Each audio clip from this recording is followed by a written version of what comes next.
अस्सलाम वालेकुम। हम सुल्तान सलाहुद्दीन अयूबी की फतूहात पर बात कर रहे हैं। सलीबी जंगों की फतूहात में जंगे हित्तीन का एक गैर मामूली किरदार है। यह वो जंग है कि जिसने सलीबी जंगों की तारीख का पांसा भी पलट दिया और कई सौ साल गुजरने के बाद भी मगरिब की जहनियत पर एक गहरा असर डाला। इस जंग में शर्मनाक शिकस्त उठाने के बाद सलीबी फौजें इस काबिल नहीं थीं कि बैतुल मक़दस शरीफ का दिफा कर सकती और सुल्तान सलाहुद्दीन अयूबी शाम, फलस्तीन और लेबनान के तकरीबन तमाम इलाकों पर काबिज हो गए और बैतुल मक़दस शरीफ के फतह का रास्ता हमवार हो गया। जंग हित्तीन पर हम तफसीली बात करेंगे क्योंकि उम्मत मुस्लिमा की तारीख में वो बड़ी बड़ी जंगें जिन्होंने तारीख के फैसले किए हैं, मुसलमानों को उरूज और इज्जत बख्शी है और मुसलमानों और अल्लाह और उसके रसूल सल्लल्लाहु अलैहि वसल्लम के दुश्मनों को जलील किया है, उसमें जंग हित्तीन का बहुत बड़ा नाम है। 1187 का वो वाक़या हम पहले बयान कर चुके हैं कि जब काउंट आर्नेट ने मुसलमानों के एक काफिले को लूटा था, उस वक्त जब मुसलमानों और सलीबियों में मुआहदा अमन हो चुका था। उसके बाद आर्नेट ने हुजूर सल्लल्लाहु अलैहि वसल्लम की शान मुबारक में गुस्ताखी की थी और सलाहुद्दीन अयूबी ने कसम खाई थी कि वो आर्नेट का सर अपने हाथ से उतारेंगे। ये वाक़या बुनियाद बनता है जंग हित्तीन के आगाज का। सुल्तान सलाहुद्दीन अयूबी जब ये फैसला करते हैं कि सलीबियों के साथ इस बात पर मुकाबला किया जाएगा और सलीबी उन तमाम कातलों को मुसलमानों के हवाले करने से इनकार करते हैं, तो दोनों तरफ से फौजें सफारा हो जाती हैं। कई हजार की सलीबी फौज और सैकड़ों उनके साथ नाइट्स, टेम्पलर्स और हॉस्पिटलर्स एक झील के किनारे अपना पड़ाव डालते हैं और अपने इर्द गिर्द बहुत मजबूत मोर्चाबंदियां कायम कर लेते हैं। मुसलमानों की फौज जब उनके करीब पहुंचती है तो सलाहुद्दीन अयूबी जंग की सूरत हाल देखकर फैसला करते हैं कि इन मोर्चियाबंदों में और ऐसी सूरत हाल में कि जब दुश्मन की फौज पानी के इस कदर नजदीक हो और पानी की रसाई इसको हासिल हो, इस सूरत हाल में जंग नहीं की जाएगी। सलाहुद्दीन अयूबी अब कोई चाल तलाश करते हैं कि किसी तरह दुश्मन की फौज को अपना पड़ाव तोड़ने पर मजबूर किया जाए और उसको पेशकदमी कराकर कुछ फासले पर हित्तीन के मैदान में लाया जाए कि जहां पर मुसलमान उससे जंग करना आसान होता। मिलिट्री पॉइंट ऑफ व्यू से, स्ट्रैटेजी और टैक्टिक्स के हवाले से सुल्तान सलाहुद्दीन अयूबी के मिलिट्री जीनियस होने की निशानी ये जंग हित्तीन की स्ट्रैटेजी है कि जो उन्होंने अपने से कई गुना बड़ी सलीबी फौजों के खिलाफ डिप्लॉय की।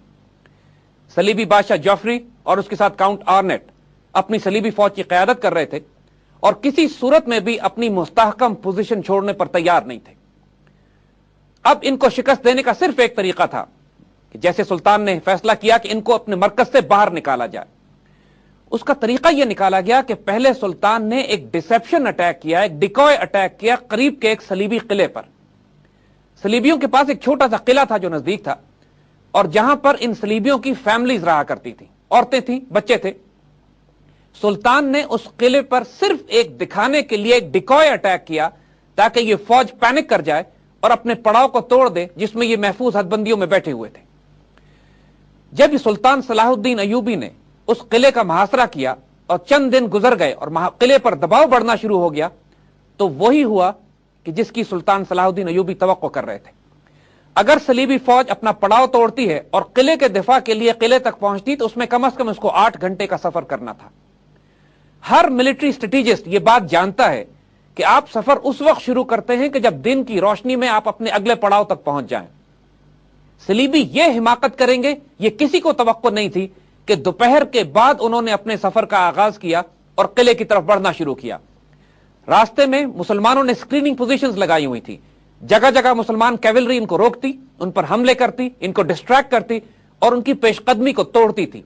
नतीजतन जिस रफ्तार से सलीबी आर्मी ने पेशकदमी करनी थी वो रफ्तार भी आहिस्ता हो गई और अल्टीमेटली जब मगरिब होती है तो सलीबी फौज अपने आप को पानी से कई किलोमीटर दूर हित्तीन की ऊंची पहाड़ी पर पाती है जिसके चारों तरफ मुसलमानों ने उसका मुहासरा कर लिया होता है।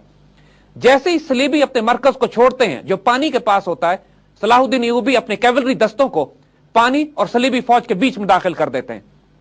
अब सलीबी फौज के पास पानी तक पहुंचने का कोई रास्ता नहीं होता।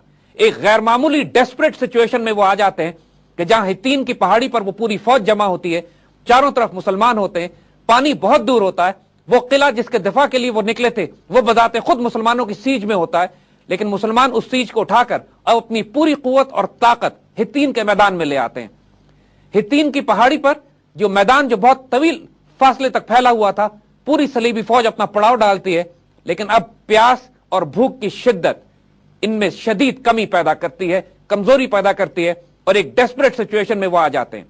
सुल्तान के बायोग्राफर जिन्होंने उनकी तारीख लिखी और सुल्तान के लश्कर में हुआ करते थे, बहाउद्दीन, वो सलीबी फौज की बेबसी की ऐसी दर्दनाक दास्तान खींचते हैं कि जिससे यह अंदाजा हो जाता है कि अब इस फौज का आइंदा क्या अंजाम होने वाला है।